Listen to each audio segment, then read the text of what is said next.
అమ్మా గంగమ్మ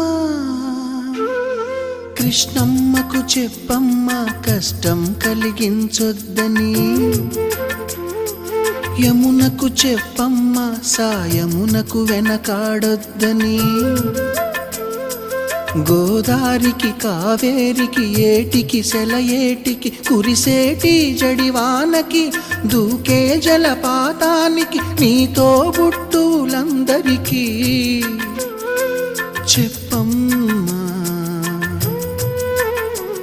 మా గంగమ్మ జీవనదివిగా ఒక మోక్షనిధివిగా పండ్లు పూలు పసుపుల